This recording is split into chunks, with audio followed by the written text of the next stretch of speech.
Hello friends, আমি আজকে একটু খবর নিয়েছিলাম যে আমাদের পরীক্ষার আপডেট সম্বন্ধে।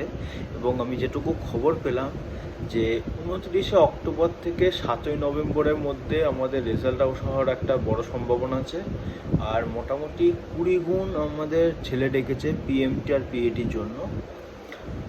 আর পিএমটি পিইটির জন্য যাদের দেখেছে তাদের তোমরা তো জানোই, এসআইয়ের জন্য যারা ইউবিতে ক্যান্ডিডেট মানে ফার্স্ট অপশন ইউবি করেছো তাদের 167 হাইট লাগবে এবং মিনিমাম 56 কেজি ওয়েট লাগবে। আর যারা এসআই এবি জন্য করেছো তাদের 173 হাইট লাগবে আর মিনিমাম ওয়েট 60 কেজি। আর এখানে কিন্তু চেস্ট নেবে 86 সেন্টিমিটার চেস্ট লাগবে। আর দৌড় তো 800 মিটার 3 মিনিট হয়।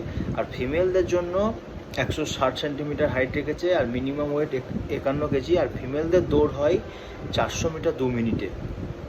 আর আমাদের কাট আপ গিয়েছে 128 থেকে 134-এর মধ্যে জেনারেল কাট আপ গিয়েছে। আর আমরা যারা তোমরা এখানে সিলেক্ট হবা পিএমটি পিইটির জন্য, কলকাতা পুলিশে যেমন মোটামুটি 47 দিন মতো টাইম পেয়েছিল তারা মাঠের জন্য, আমাদের এখানে কিন্তু এতদিন টাইম পাবে না। আর মোটামুটি 1 মাস, ম্যাক্সিমাম 1 মাস টাইম পাবা। আর একটা কথা সবাই বলছে যে কলকাতা পুলিশের মাঠের পরপরই হবে, সেটা একটা চান্স আছে, তবে সেটা গ্যারেন্টি নয়।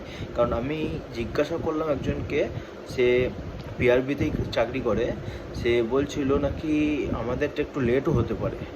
যে সবাই বলছে যেমন যে তাড়াতাড়ি হবে, এই জন্য শোতে গা না ভেসিয়ে একটা খবরও মাথায় রেখো, এটা লেটও হতে পারে।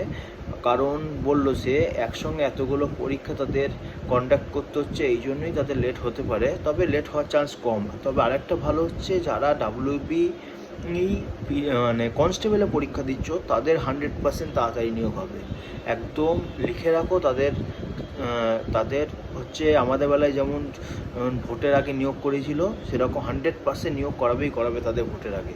এটা হচ্ছে ডাব্লিউবি কনস্টেবলের যাদের জন্য। তাহলে যারা কনস্টেবলের ক্যান্ডিডেট আছো তারা খুব ভালো করে প্রিপারেশন নাও এবং মাঠটাও প্র্যাকটিস করো, কারণ তোমাদের একদম টাইম দেবেই না, তাদের খুব তাড়াতাড়ি প্রিপারেশন নাও আর তাদের নিয়োগ খুব তাড়াতাড়ি হবেই হবে।